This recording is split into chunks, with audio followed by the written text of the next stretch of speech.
시베리아 오지에서 발견된 충격적 진실. 한국어와 놀랍도록 유사한 퉁구스어의 비밀. 잊혀진 형제들의 사연, 지금 바로 들어보겠습니다. 그 전에 잠깐. 시청 전 좋아요와 구독은 사연 소개에 큰 힘이 됩니다. 안녕하세요. 저는 볼프강 슈미트입니다. 독일 베를린 대학에서 30년간 언어학을 연구해온 교수입니다. 언어의 신비로운 세계에 평생을 바쳤지만 제 마음속에는 항상 풀리지 않는 의문이 있었습니다. 동양의 작은 나라 한국어의 독특한 구조와 기원에 관한 것이었습니다. 많은 서구 학자들은 한국어를 고립된 언어로 취급해왔지만 저는 늘 그 이면에 더 깊은 이야기가 숨어 있다고 느꼈습니다. 지난해 우연히 접한 시베리아 퉁구스계 언어 자료에서 저는 놀라운 유사성을 발견했습니다. 책상 위에 흩어진 논문들 사이에서 발견한 작은 단서는 마치 오래된 퍼즐의 핵심 조각 같았습니다. 한국어와 에벤키어의 기본 어휘와 문법 구조가 보여주는 놀라운 일치성은 단순한 우연으로 볼 수 없었습니다. 동료들은 제 이론을 의심했습니다. 볼프강, 당신은 이미 은퇴할 나이에 무모한 도전을 하고 있어. 그들의 말이 틀리지는 않았지만 학문적 호기심은 저를 멈추지 않게 했습니다. 비행기에서 내려 처음 밟은 한국 땅에서 저는 이미 이 나라의 특별함을 느꼈습니다. 서울의 화려한 도시 풍경과 곳곳에 남아있는 전통. 건축물의 조화는 오랜 역사와 첨단 기술이 공존하는 한국의 모습을 보여주었습니다. 저를 맞이한 한국 언어학자 이 교수는 제 연구에 깊은 관심을 보였습니다. 그의 안내로 찾은 국립박물관에서 고대 유물들을 살펴보며 저는 한국 문화가 얼마나 깊은 뿌리를 가졌는지 실감했습니다. 슈미트 교수님, 우리 한글은 세계에서 가장 과학적으로 설계된 문자입니다. 1443년 세종대왕께서 창제하셨지요. 이 교수의 설명을 들으며 저는 한글의 독창성과 과학성에 깊은 감명을 받았습니다. 유럽의 문자들이 자연 발생적으로 진화한 것과 달리 한글은 철저한 음성학적 원리에 따라 설계된 문자였습니다. 그 누구도 따라올 수 없는 한국인의 지혜가 깃든 위대한 창조물이었습니다. 하지만 제 마음속 깊은 호기심은 여기서 멈추지 않았습니다. 한국과 퉁구스 민족 사이에 숨겨진 비밀은 무엇일까? 다음 날 예정된 시베리아 원정에서 어떤 놀라운 사실들이 기다리고 있을까? 밤새 잠 못 이루며 저는 내일의 여정을 그려보았습니다. 이튿날 아침 시베리아 행 비행기에 오르기 전 저는 한국어 사전을 다시 한번 정독했습니다. 한국어의 의문 체계와 문법 구조가 퉁구스어와 얼마나 유사한지 확인하기 위해서였습니다. 추측만으로는 학문적 가치가 없기에 객관적 증거를 찾아야 했습니다. 시베리아에 도착한 저를 영하 30도의 혹한이 맞이했습니다. 이곳에서 만난 현지 가이드 블라디미르는 에벤키족 마을로 저를 안내했습니다. 눈으로 뒤덮인 광활한 대지를 가로지르는 동안 저는 수천 년 전 이 땅을 거쳐갔을 고대 민족들의 이동을 상상했습니다. 에벤키족 마을에 도착하자 놀라운 광경이 펼쳐졌습니다. 전통 가옥 앞에 모인 주민들의 얼굴은 어딘지 한국인과 닮아 있었습니다. 그들이 사용하는 언어를 듣자마자 저는 귀를 의심했습니다. 물, 불, 하늘과 같은 기본 단어들이 한국어와 발음이 거의 동일했던 것입니다. 마을의 원로 니콜라이를 만났을 때 그는 조용히 고개를 끄덕이며 오래된 가죽 두루마리를 꺼내 보여주었습니다. 거기에는 에벤키족의 전통 구전시가 적혀 있었는데 놀랍게도 그 운율과 구조가 한국의 고대 시가와 유사했습니다. 우리 조상들은 남쪽에서 왔다고 전해집니다. 큰 산맥을 넘어 북쪽으로 이동했지요. 이 말을 통역받은 순간 저는 전율을 느꼈습니다. 한국의 단군 신화와 고조선 이야기가 떠올랐기 때문입니다. 이 교수가 들려준 한국의 건국 신화와 에벤키족의 전설이 마치 같은 이야기의 다른 버전처럼 느껴졌습니다. 다음 날 마을 주민들의 일상을 관찰하며 더 많은 언어 자료를 수집했습니다.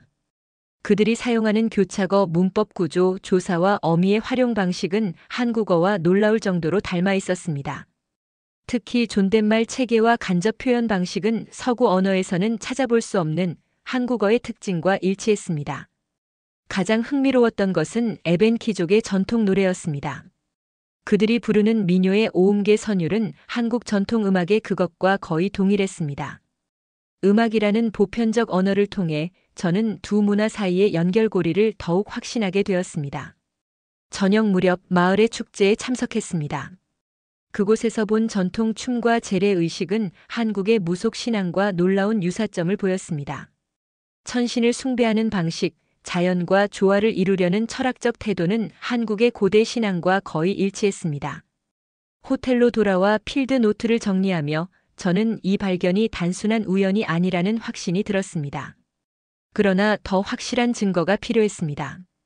내일은 더 깊은 산속에 있다는 고대 유적지를 방문할 예정이었습니다. 그곳에서 어떤 비밀이 기다리고 있을지 밤새 설렘으로 잠을 이룰 수 없었습니다. 이른 아침 블라디미르와 함께 에벤키족 마을에서 2시간 떨어진 고대 유적지로 향했습니다.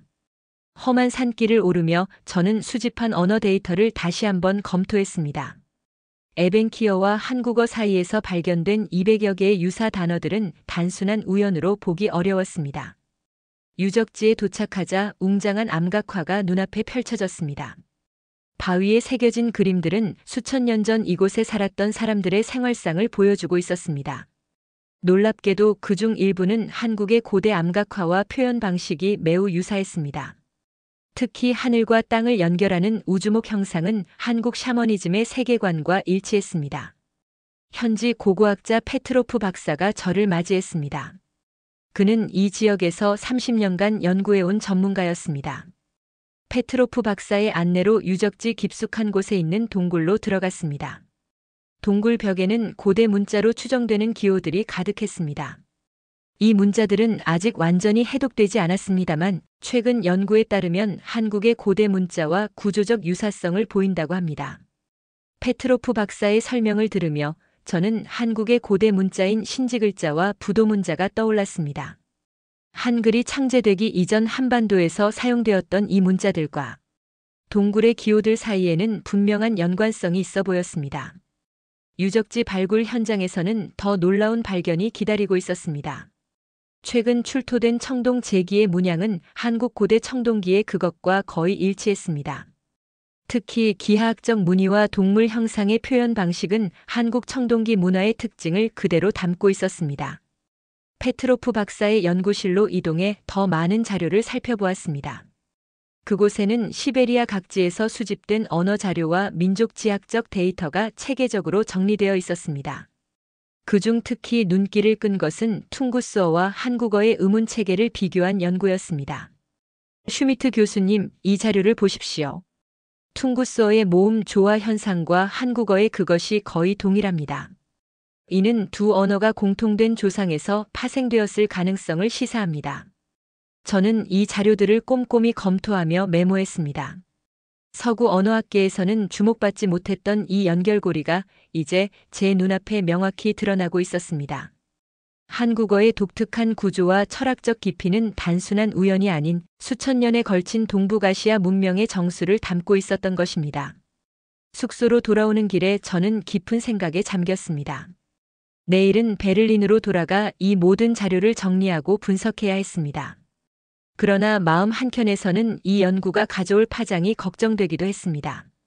서구 중심적 언어학계가 이 새로운 패러다임을 과연 받아들일 준비가 되어 있을까요?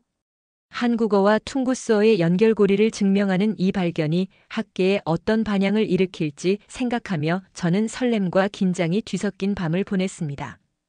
베를린으로 돌아온 후 저는 연구실에 틀어박혀 시베리아에서 수집한 모든 자료를 정리하기 시작했습니다. 벽에는 한국어와 퉁구스어의 문법 구조를 비교한 도표들이 가득했고 책상 위에는 수백 개의 유사 단어 목록이 놓여 있었습니다. 며칠 밤을 새워가며 분석한 결과 제 확신은 더욱 강해졌습니다. 특히 주목한 것은 한국어와 퉁구스어에 모두 존재하는 독특한 교차어 구조였습니다. 두 언어 모두 어근에 다양한 접사를 붙여 의미를 확장하는 방식을 사용했으며 특히 존댓말 체계와 시제 표현 방식이 놀라울 정도로 유사했습니다. 이런 복잡한 문법적 일치성은 단순한 차용이나 접촉으로는 설명하기 어려웠습니다. 대학 동료 토마스 교수를 초대해 제 발견을 공유했습니다. 그는 처음에는 회의적이었으나 자료를 하나씩 검토한 후 그의 표정이 달라졌습니다. 특히 한국어의 모음 조화 현상과 퉁구스어의 그것이 거의 동일한 원리로 작동한다는 점에 그도 놀라움을 감추지 못했습니다. 가장 흥미로웠던 것은 한국어의 독특한 의성어와 의태어 체계였습니다. 세계 대부분의 언어들과 달리 한국어는 자연의 소리와 동작을 묘사하는 특별한 어휘 체계를 발달시켰는데 이것이 퉁구스어에서도 유사한 방식으로 나타났습니다. 철썩철썩, 반짝반짝과 같은 한국어 표현들이 퉁구스어에서도 거의 비슷한 형태로 존재했던 것입니다. 더 놀라운 것은 감정과 인간관계를 섬세하게 표현하는 어휘의 유사성이었습니다. 한국어의 정, 한, 눈치와 같은 단어들은 서구 언어로는 정확히 번역하기 어려운 개념들인데 퉁구스어에서 이와 매우 흡사한 개념들을 발견할 수 있었습니다. 이는 두 문화가 인간관계와 감정을 바라보는 철학적 관점까지 공유했을 가능성을 시사했습니다. 언어학적 증거에 더해 시베리아에서 가져온 민족지학적 자료도 검토했습니다. 에벤키족의 전통 의례, 민간 신앙, 음식 문화에서 한국의 그것과 놀라운 유사점이 발견되었습니다. 특히 조상 숭배와 천신 신앙의 형태는 한국의 전통 신앙과 구조적으로 일치했습니다. 연구 결과를 정리하여 학술지에 투고하기로 결심했습니다. 저는 논문의 제목을 고대 동북아시아의 언어적 연결고리 한국어와 퉁구스어의 비교 연구로 정했습니다. 이 논문이 가져올 학문적 파장을 생각하니 가슴이 뛰었습니다. 논문을 제출하고 몇 주 후 저는 베를린 대학에서 이 연구 결과를 발표하는 세미나를 개최했습니다. 예상대로 많은 질문과 비판이 쏟아졌습니다. 서구 중심적 관점에 오랫동안 갇혀있던 동료 학자들은 새로운 패러다임을 쉽게 받아들이지 못했습니다. 그러나 한국에서 온 이 교수의 지원과 페트로프 박사가 제공한 고고학적 증거들은 반박하기 어려운 힘을 가지고 있었습니다. 세미나가 끝나갈 무렵 몇몇 언어학자들은 제 연구에 관심을 보이기 시작했고 국제학술대회에서 이 주제를 더 깊이 논의하자는 제안이 나왔습니다. 그날 밤 연구실에 혼자 남아 내일 한국으로 떠날 준비를 하며 생각했습니다. 이제 저는 한국으로 돌아가 더 심층적인 연구를 진행할 계획이었습니다. 한국어의 뿌리를 찾아가는 이 여정이 앞으로 어떤 놀라운 발견으로 이어질지 가슴이 설레었습니다. 서울에 다시 발을 디딘 순간 저는 이전과는 다른 시선으로 이 도시를 바라보게 되었습니다. 한글로 쓰인 간판들, 거리에서 들려오는 한국어 대화, 이 모든 것이 이제는 단순한 이국적 풍경이 아닌 오랜 역사와 문명의 증거로 다가왔습니다. 서울대학교 언어학과에서 저를 위해 마련한 세미나실에는 한국의 저명한 언어학자들이 모여 있었습니다. 제 연구 발표는 예상대로 큰 반향을 일으켰습니다. 한국 학자들은 오랫동안 한국어의 기원에 대한 다양한 가설을 연구해왔지만 퉁구스어와의 구체적인 연결고리를 이토록 체계적으로 제시한 경우는 드물었습니다. 이 교수는 국립중앙박물관의 고고학 자료를 추가로 제공하며 제 연구를 지원해 주었습니다. 특히 주목할 만했던 것은 한국 고대 왕국들의 유물에서 발견된 문양과 시베리아 유적지의 그것들이 보여주는 유사성이었습니다. 고구려 고분 벽화의 말탄 무사들과 시베리아 암각화의 기마인 표현은 마치 같은 문화권에서 비롯된 듯 했습니다. 이는 언어적 연결고리를 넘어 문화적 역사적 유대감까지 시사했습니다. 한국 체류 중 가장 귀중한 경험은 경북 안동의 한 고서원을 방문했을 때였습니다. 그곳에서 만난 유학자 박 선생은 조선시대부터 전해 내려온 고문서를 보여주셨습니다. 놀랍게도 그 문헌에는 북방의 형제들에 관한 기록이 있었고 그들의 언어가 우리말과 다르지 않다는 구절까지 있었습니다. 저는 한국의 여러 대학과 연구소를 방문하며 더 많은 자료를 수집했습니다. 제주도에서는 섬 특유의 방언을 연구했는데 이 방언에는 육지, 한국어보다 퉁구스어와 더 많은 유사성을 보이는 고대 어휘들이 보존되어 있었습니다. 이는 한국어의 다양한 방언들이 고대 언어의 서로 다른 층위를 간직하고 있다는 중요한 증거였습니다. 연구의 정점은 국립국어원에서의 공동 연구였습니다. 이곳에서 저는 한국의 언어학자들과 함께 한국어와 퉁구스어의 비교 문법과 어휘 사전을 편찬하기 시작했습니다. 컴퓨터 언어학적 방법론을 활용해 두 언어의 통사적 구조를 비교 분석한 결과 통계적으로도 유의미한 상관관계가 도출되었습니다. 한국 체류의 마지막 날, 저는 경복궁을 찾아 고요히 걸었습니다. 웅장한 궁궐 건축과 정교한 전통 예술품들을 바라보며 이 모든 문화적 성취의 배경에 있는 언어의 힘을 생각했습니다. 한국어는 단순한 의사소통 도구가 아닌 동북아시아 문명의 지혜와 철학을 담아낸 그릇이었습니다. 이제 저는 확신했습니다. 한국어의 우수성은 단순히 현대적 디자인의 한글이나 문법적 정교함에만 있지 않았습니다. 그것은 수천 년에 걸쳐 동북아시아의 역사적 흐름 속에서 형성된 문화적 DNA의 표현이었습니다. 이 언어는 고대로부터 이어진 지혜의 연속성을 간직한 살아있는 화석과도 같았습니다. 비행기 티켓을 확인하며 저는 다음 목적지인 베이징에서 열릴 국제 언어학 학술 대회에 대한 기대로 가득 찼습니다. 그곳에서 저는 제 연구 결과를 전 세계 언어학자들 앞에서 발표할 예정이었습니다. 이제 한국어와 퉁구스어의 연결고리는 더 이상 가설이 아닌 체계적인 증거에 기반한 학설로 인정받을 시간이 다가오고 있었습니다. 베이징 국제회의장은 세계 각국에서 모인 언어학자들로 북적였습니다. 저는 발표 자료를 마지막으로 점검하며 긴장된 마음을 가다듬었습니다. 오늘의 발표는 제 학문적 경력에서 가장 중요한 순간이 될 것이기 때문입니다. 제 차례가 되어 단상에 올랐을 때 청중석에서는 예상대로 의심의 시선들이 느껴졌습니다. 서구 언어학계에서 한국어와 퉁구스어의 연관성은 오랫동안 주변부 이론으로 취급되어 왔기 때문입니다. 하지만 저는 확신에 찬 목소리로 발표를 시작했습니다. 프로젝터에 시베리아 현지 조사 사진과 언어 비교 자료들이 차례로 등장했습니다. 한국어와 퉁구스어 사이의 의문 체계 비교, 문법 구조 분석, 기본 어휘 일치도 등 객관적 데이터들이 제 주장을 뒷받침했습니다. 특히 두 언어의 조사와 어미 활용 방식의 유사성을 보여주는 차트는 청중들 사이에 작은 소란을 일으켰습니다. 발표의 하이라이트는 한국의 국어학자들과 공동 개발한 컴퓨터 알고리즘을 통한 언어 분석 결과였습니다. 이 프로그램은 세계 230개 언어를 분석하여 계통적 유사성을 수치화했는데 한국어와 퉁구스어 사이의 상관계수는 놀랍게도 0.87이라는 높은 수치를 보여주었습니다. 질의응답 시간에는 예상대로 날카로운 질문들이 쏟아졌습니다. 러시아 학자들은 샘플 크기의 부족을, 미국 학자들은 통계 방법론을 문제 삼았습니다. 그러나 준비해온 추가 자료들로 저는 차분히 반박했고 한국에서 온 이 교수의 보충 설명도 큰 도움이 되었습니다. 회의가 끝난 후 중국 최고의 언어학자로 알려진 왕 교수가 접근해 왔습니다. 그는 제 연구에 깊은 관심을 표하며 중국 북동부 지역의 고대 문헌 중에서 한국어와 유사한 언어를 사용한 흔적이 있다는 자신의 연구를 공유했습니다. 이는 제 이론에 또 다른 중요한 증거를 더해주는 순간이었습니다. 다음 날 저는 왕 교수의 안내로 베이징 대학의 고문원 보관소를 방문했습니다. 그곳에서 본진 시대 기록에는 동북 지역의 말이 다르지만 서로 통하는 민족들이 살았다는 언급이 있었습니다. 이는 고대 중국인들도 한반도와 만주, 시베리아, 남부 지역 사이의 언어적 연관성을 인지하고 있었음을 시사했습니다. 특히 흥미로웠던 것은 한나라 시대의 한 문헌에 기록된 고조선 사람들의 말이었습니다. 단편적이지만 기록된 몇몇 단어들은 현대 한국어와 상당한 연관성을 보였으며 동시에 고대 퉁구스어 기록과도 유사했습니다. 이 삼각관계는 제 이론의 시간적 깊이를 더해주는 귀중한 발견이었습니다.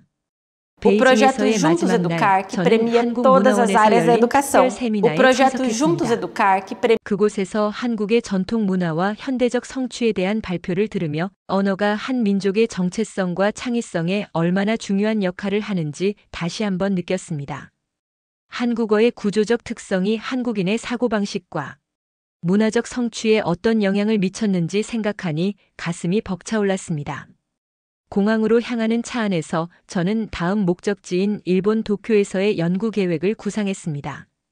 일본어와 한국어의 관계를 재검토하고 퉁구스어와의 삼각 비교를 통해 동북아시아 언어의 더 큰 그림을 그려보고 싶었습니다. 이 연구 여정은 점점 더 넓고 깊어지고 있었습니다.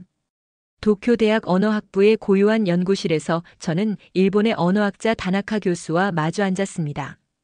그의 책상 위에는 오래된 일본 문헌들이 펼쳐져 있었고 벽에는 동아시아 언어 계통도가 걸려 있었습니다. 다나카 교수는 30년간 일본어의 기원을 연구해온 권위자였습니다. 저는 베이징과 서울에서의 연구 결과를 공유했고 다나카 교수는 깊은 관심을 보였습니다. 그가 보여준 자료는 제 연구에 새로운 차원을 더해주었습니다. 8세기 일본 문헌 고사기와 일본 서기에 기록된 고대 한국인들의 말이 현대 한국어와 퉁구스어 사이의 가교 역할을 한다는 증거였습니다. 특히 주목할 만했던 것은 일본 북부 홋카이도 지역의 아이누족 언어였습니다. 표면적으로는 한국어나 일본어와 큰 차이가 있지만 심층 분석 결과 아이누어의 일부 기본 어휘와 문법 구조가 퉁구스어와 연관성을 보였고 이는 간접적으로 한국어와의 연결고리를 강화했습니다. 다나카 교수의 안내로 도쿄 국립박물관을 방문했습니다. 그곳에서 고대 야요이 시대의 유물을 살펴보며 일본 열도로 건너온 한반도 문화의 영향력을 확인했습니다. 토기의 문양, 청동기의 제작 기술, 심지어 고분의 구조까지 한반도의 문화적 영향이 뚜렷했습니다. 도쿄에서의 연구를 마치고 저는 예정에 없던 여정을 추가했습니다. 일본 서부 스시마섬을 방문하기로 한 것입니다. 한국과 일본 사이에 위치한 이 작은 섬은 역사적으로 두 문화 사이의 교량 역할을 했으며 언어적으로도 독특한 위치를 차지했습니다. 스시마에서 만난 현지 학자 사토 선생은 섬의 고유 방언을 연구해 왔습니다. 이 방언에는 현대 일본어나 한국어에서는 사라진 고대 어형들이 보존되어 있었고 이는 퉁구스어와의 연결성을 더욱 명확히 보여주었습니다.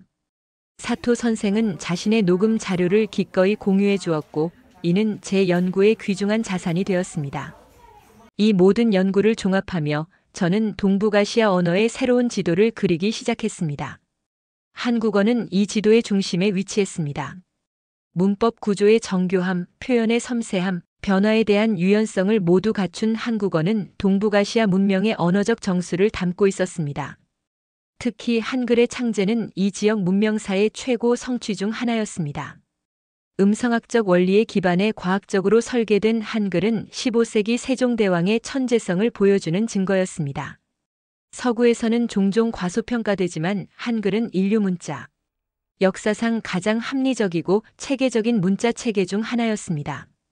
연구 노트를 정리하며 저는 한국어가 단순히 언어학적 연구 대상을 넘어 동북아시아의 역사와 문명을 이해하는 열쇠라는 확신을 갖게 되었습니다.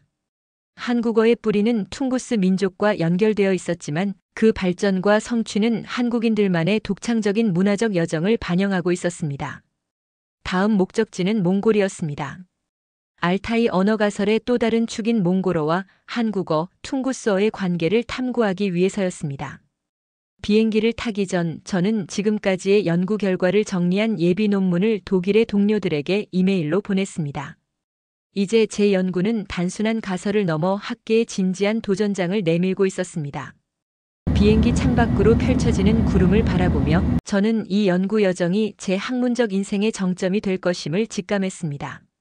한국어의 숨겨진 위대함을 세계에 알리는 이 과정은 서구 중심적 언어학의 패러다임을 바꾸는 역사적 전환점이 될 것이었습니다.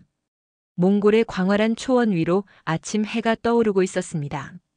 울란바토르 대학의 언어학센터에서 저는 몽골의 저명한 언어학자 바트르 교수와 함께 연구의 마지막 퍼즐을 맞추고 있었습니다. 그의 연구실 창문 너머로 보이는 끝없는 초원은 과거 유라시아 대륙을 누비던 유목민들의 이동 경로를 상상하게 했습니다. 바트르 교수는 몽골 전역에서 수집한 방언 자료와 고대 비석의 비문 해독 결과를 보여주었습니다. 이 자료들은 몽골어와 퉁구스어 그리고 한국어 사이의 역사적 연결고리를 더욱 분명히 해주었습니다. 특히 13세기 이전의 고대 몽골어 자료에서 발견된 문법 구조는 한국어의 그것과 놀라운 유사성을 보였습니다. 저희는 새 언어의 수사 체계 숫자, 표현 방식을 집중적으로 분석했습니다. 언어학에서 숫자, 체계는 외부 영향의 가장 저항적인 요소 중 하나로 알려져 있습니다. 결과는 충격적이었습니다. 한국어, 몽골어, 퉁구스어의 기본 수사 구조가 공통된 기원을 가졌다는 통계적 증거가 명확했습니다. 고비 사막 북부의 고대 유적지를 방문했을 때 저는 더욱 흥미로운 발견을 하게 되었습니다. 그곳에서 출토된 5세기경의 비문에는 한국의 고구려 비문과 유사한 문자가 새겨져 있었습니다. 현지 고고학자들은 이 지역이 고대 유목민들의 중요한 이동 경로였으며 문화 교류의 허브였다고 설명했습니다. 연구의 정점은 몽골 국립도서관에서 발견한 17세기 문헌이었습니다. 이 문헌에는 동쪽의 형제 민족을 묘사하는 구절이 있었는데 그들의 언어가 하늘을 공경하고 조상을 숭배하는 말이라고 기록되어 있었습니다. 이는 분명 한국인을 지칭하는 것으로 몽골인들도 한국과의 언어적, 문화적 연관성을 인식하고 있었음을 보여주는 중요한 증거였습니다. 베를린으로 돌아오기 전 저는 아시아 전역에서 수집한 모든 자료를 체계적으로 정리했습니다. 한국어를 중심으로 퉁구스어, 몽골어의 연관성을 보여주는 언어 지도를 완성했고 이를 통해 동북아시아 문명의 언어적 연속성을 증명했습니다. 귀국 후 베를린 대학에서 개최된 국제 심포지엄에서 저는 연구의 총결산을 발표했습니다. 한국어 동북아시아 문명의 언어적 교량이라는 제목의 이 발표는 언어학계에 큰 반향을 일으켰습니다. 특히 한국어가 동북아시아 문명권에서 차지하는 중심적 위치와 그 독특한 발전 과정은 많은 학자들의 관심을 끌었습니다. 놀랍게도 초기에 가장 비판적이었던 학자들조차 이제는 제 연구 결과를 인정하기 시작했습니다. 영국의 권위 있는 언어학 저널은 특별호를 통해 제 연구를 집중 조명했고 미국 언어학회는 다음 해 학술 대회의 주제로 동북아시아 언어의 재발견을 선정했습니다. 가장 감동적인 순간은 한국 정부로부터 받은 초청이었습니다. 세종학당재단은 제 연구를 기념하여 특별 강연회를 개최했고 국립국어원은 제 이름을 딴 연구기금을 설립한다고 발표했습니다. 서울에서의 강연 중 저는 이렇게 말했습니다. 한국어는 단순한 의사소통 도구가 아닙니다. 그것은 인류 문명의 중요한 지적 유산이며 동북아시아의 역사와 문화를 이해하는 열쇠입니다. 현재 저는 베를린 대학에서 한국어와 퉁구스어 비교 연구센터를 설립하는 과정에 있습니다. 이 센터는 서구와 동아시아 학자들이 함께 연구할 수 있는 다리 역할을 할 것입니다. 저의 이론은 이제 더 이상 도전적인 가설이 아닌 학계에서 점차 인정받는 새로운 패러다임이 되어가고 있습니다. 지난 여정을 돌아보며 저는 한국어의 깊이와 아름다움에 다시 한번 경의를 표합니다. 그것은 수천 년의 역사를 간직한 살아있는 화석이자 미래의 문화 창조에 영감을 주는 창의적 도구입니다. 한국어는 단지 한 민족의 언어가 아닌 인류 공동의 소중한 문화유산인 것입니다. 오늘 사연은 여기까지입니다. 독일 언어학자가 한국어와 퉁구스어의 연관성을 발견한 스토리 어떠셨나요? 여러분의 의견을 댓글로 남겨주세요. 지금까지 감동 스팟에서 사연 전해드렸습니다. 사연이 마음에 드셨다면 좋아요와 구독 부탁드립니다. 시청해주셔서 감사합니다.